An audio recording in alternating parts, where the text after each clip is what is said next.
Guys, how all for you. I hope you are doing well. Welcome to meet Zeeshan UK. आपके इस channel की journey के साथ और ज़ीशान की जर्नी के साथ आप सब लोग शामिल हैं। और ऐसी बहुत सारी चीज़ें हैं जिसके बारे में आपको पता होना चाहिए, जिन प्रोसेस से मैं गुजरा हूँ या मेरे बहुत ज़्यादा दोस्त गुजरे हैं। और बहुत ज़्यादा लोगों से इंटरव्यूज़ करने के बाद I have made a video about the bank statement today. वैसे तो हमारे यूके के हवाले से और भी बहुत ज़्यादा वीडियोज़ मौजूद हैं जिनको आप देख सकते हैं, तो हमारे चैनल को सब्सक्राइब कर लीजिएगा और बेल आइकन को प्रेस कर लीजिएगा। सबसे पहले आप बात शुरू करते हैं कि बैंक स्टेटमेंट क्या है।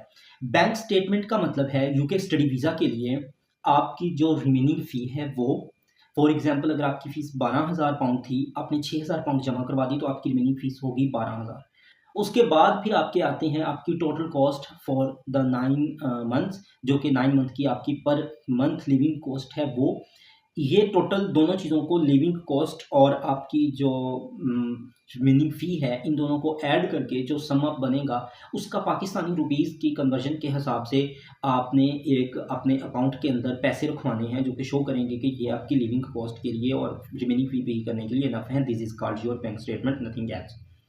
अब वो पैसे कितने होने चाहिए, क्या होने चाहिए, तो उसके हवाले से ये सुन लें कि जो आपने टोटल बनाए हैं पाउंड्स के अंदर, उन पाउंड्स को पाकिस्तानी करेंसी के साथ मल्टीप्लाई करें। फॉर एग्जांपल अगर आज करेंसी का रेट 360 जा रहा है, तो आप ये एक्सपेक्ट कर सकते हैं कि अगर ये रेट नीचे जा रहा है तो आप 360 के हिसाब से ही पैसे रखवाएँ। अगर ये आपको लगता है कि रेट बढ़ जाएगा तो आप उन 2 महीनों के बाद या उन ढाई महीनों के बाद देखें, जब आपका प्रोसेस एम्बेसी के पास होगा उस वक़्त क्या रेट होगा। अगर वो 370 हो सकता है या 380 हो सकता है, तो आप उस हिसाब से अपनी स्टेटमेंट आज शुरू करवाएँ।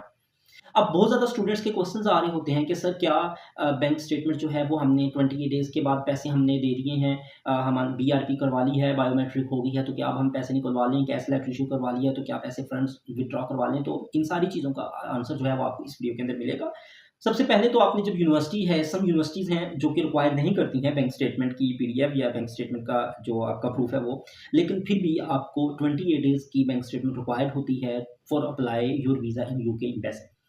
और उसके अंदर 28 डेज़ की बात इस तरह से है इन बैंक स्टेटमेंट की कि अगर आपको 50 लाख रुपए बैंक स्टेटमेंट रिक्वायर्ड थे और अगर आपने यूँ कर लिया कि आपने 20वें दिन या 25वें दिन उस 50 लाख में से 3 लाख रुपए निकलवाए और 2 घंटों के बाद दोबारा सबमिट करवा दिए, तो सर क्या अब हमारी बैंक स्टेटमेंट अफेक्ट होगी? तो डेफ़िनिटली अफेक्ट होगी। अगर आपको 50 लाख की रिक्वायर्ड थी, उसमें से 28 डेज़ कंप्लीट होने से पहले अगर आपने उसमें से कुछ पैसे निकलवा लिए हैं और बेशक वो 5 मिनट के लिए निकलवाए हैं और फिर वापस रखवाए हैं, तो अब आपकी स्टेटमेंट 50 लाख की नहीं रही, अब आपकी स्टेटमेंट 47 लैक्स की बन गई है। ये बात आपने माइंड में रखनी है। और दूसरी बात कि स्टेटमेंट को कब से कब तक रखना है, तो ये मैं आपको सजेस्ट करूँगा कि आपने अपनी स्टेटमेंट को अपने अकाउंट में तब तक रखना है जब तक कि आप अपने इमिग्रेशन काउंटर को क्लियर नहीं करते, या आप कह लें कि जब तक आपको आपका पासपोर्ट जो है वो रिसीव नहीं होता विद वीज़ा स्टैम्प।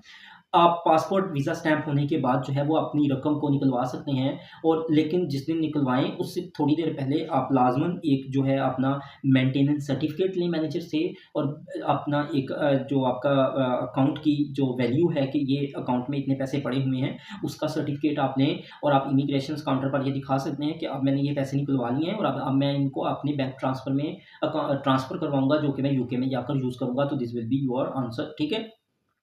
और इसमें दरमियान में किसी भी टाइम पर आपने नहीं रखवाने। कैश लेने के लिए हो, इसमें मिनिमम जो आपको टाइम चाहिए वो 1 महीने का तो चाहिए ही चाहिए है बैंक स्टेटमेंट के लिए। लेकिन मेरे ख़्याल में ये बैंक स्टेटमेंट जो है वो वेरी करती है, 2 महीने भी चल सकती है, ढाई महीने भी लग सकते हैं, 3 महीने भी लग सकते हैं।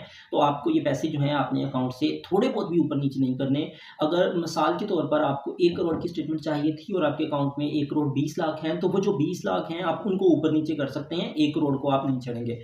पैसे निकलवाने नहीं हैं। हाँ, अगर आपका दिल कर रहा है कि आप कुछ उसमें मज़ीद ऐड पैसे करवा दें, तो वो आप करवा सकते हैं, it is up to you. लेकिन जो एम्बेसी ने वेरीफ़ाई करने हैं, वो रिक्वायर्ड अमाउंट ही वेरीफ़ाई करनी है कि ये आपके अकाउंट में पड़े हैं या नहीं, उससे ज़्यादा जो पैसे हैं, वो मैटर नहीं करते।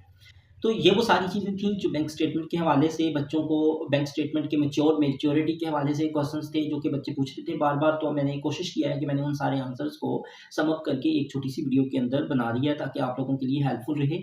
ये बात आपने याद रखनी है कि जिस दिन आपकी बैंक स्टेटमेंट शुरू होगी, आप टोटल पैसे आपके पूरे होंगे। फॉर एग्जांपल 60 लाख की बैंक स्टेटमेंट चाहिए थी, तो जिस दिन आपके 60 लाख रुपए पूरे हैं, उससे आपके अब टाइम स्टार्ट होगा 28 डेज़ के लिए। ये नहीं है कि आपके पास 59 लैक्स आपके अकाउंट में थे, 1 लाख कम था और अब 10वें दिन 1 लाख रखवाया आपने, तो 10वें दिन के बाद आपके 28 डेज़ काउंट होंगे। उससे पहले जो 59 लाख्स पड़े हैं, वो आपके किसी काम के नहीं हैं। सो मेक श्योर कि जब बैंक स्टेटमेंट की तरफ जाएँ, तो थोड़े से आप प्रॉपर वे के साथ जाएँ, थोड़ी-सी कंसल्टेंसी अच्छी लेकर जाएँ और अपने जो एजेंट्स हैं, जो कंसल्टेंट्स हैं, वो अच्छे चूज़ करें सो दैट कि आपको किसी किस्म की कोई प्रॉब्लम ना हो। मज़ीद वीडियोज़ के लिए हमारे इस चैनल को सब्सक्राइब लाज़मी कीजिएगा। तब तक के लिए मुझे इजाज़त दें। Take care.